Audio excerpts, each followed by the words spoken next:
How would you feel if you saw a person having a tube forced down their throat against their will? Would you consider this to be ethical? Now what if it was to keep them alive? And what if they were a prisoner? 3 years ago, William Coleman was convicted of sexually assaulting his soon-to-be ex-wife 2 days after he applied for custody of their children. He was sentenced to 8 years in prison, but felt that this was an unfair sentence and has been protesting by refusing to eat for the past year. It has reached the point where he will not be able to survive without court-approved force feeding. This situation presents many ethical problems which must be considered. As a prisoner, what rights should be afforded to Coleman? What duties and responsibilities must be upheld by the criminal justice system and the guards of the prison? What forms of undue stress or trauma may be imposed on the guards, other prisoners, and the children of Coleman? An initial standpoint would be to consider the responsibilities of the prison and the criminal justice system to care for prisoner well-being throughout their incarceration. Regardless of the nature of a prisoner's sentence, it is still the duty of the prison to ensure their health and safety. Through serving their sentence, a prisoner has been brought to justice and should not be subjected to undue suffering. Additionally, the family of a prisoner expects a certain level of care to be provided, and would be rightfully upset to hear that their relative is starving without intervention.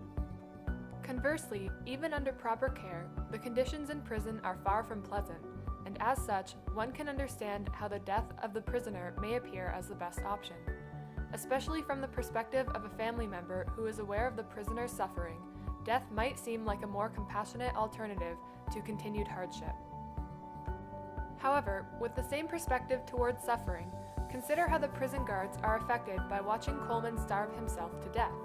If it is difficult for family members to know that a prisoner is suffering, imagine how a guard must feel having to watch it firsthand. They should not have to endure this added mental strain while working, when it could simply be avoided by force-feeding the prisoner. As simple as it may be to force-feed Coleman, would this not be in violation of a human's right to refuse treatment? In North American hospitals, one cannot choose to treat an individual just because they are in need. If they should choose to deny treatment, their decision must be respected. So how could it be considered just to treat Coleman's case any differently?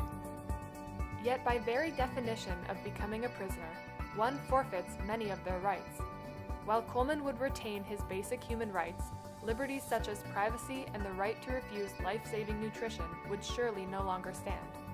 In addition, the length of a prisoner's sentence is reflective of their crime, and to purposely shorten that sentence would be effectively cheating the criminal justice system. The integrity of the system must be upheld, and as such, Coleman should not be able to escape punishment by taking his own life. But how would the public react, knowing that resources are being used to sustain a convicted felon who has no desire to live?